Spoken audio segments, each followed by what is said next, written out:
Try and make it level. Give an eyeball leveling. If you see you need some right there, grab your spatula, set it on there and spread it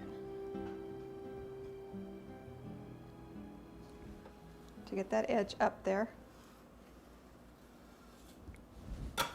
Okay, come back here, pull it just to the center, not all the way across because you want to go all the way across it as best you can. Sometimes you can take and spin it and hold it still to get it where you want it. Now if you're going to be perfect, there's a lot more you can do to this with paper and stuff, but we're not going to be that way. We're just going to have fun with this one, okay? Let's cut this cake, see what it looks like inside. All right, let's use my big red knife.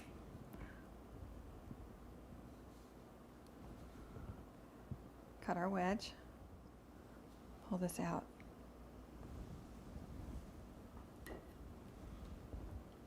Isn't that cool? I like that. See the lines, how it kind of made it float up. The red floated up, down, the white floated up, down. Isn't that cool? I like that.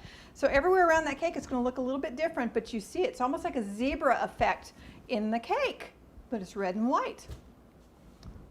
Okay, so we're going to get prepared for the next part of this, and that's we're going to show you how to take the candy canes and turn them into hearts, and that requires our oven. So we'll be right back.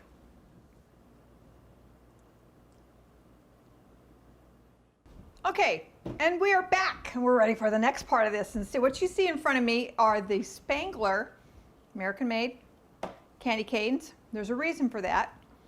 What we're going to do is we're going to warm them up, and the oven's like at 250 degrees. I don't know what Celsius is, sorry ladies.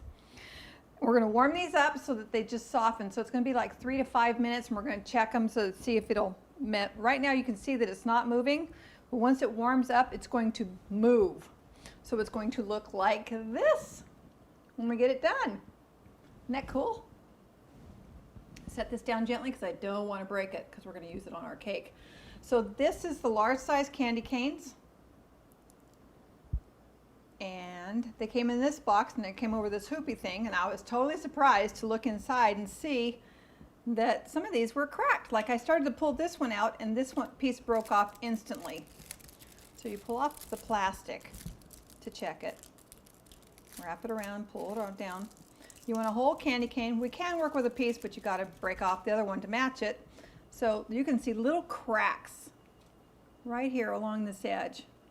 Are you able to see that? Little bit crack, like there's a crack right there inside this plastic. So let's see what happens when I open this up. And this just spirals off. Just got to get the spiral started. Okay, see right there, instantly found that crack. So this is either, yeah, there's a crack clear up here, there's one right there, that one.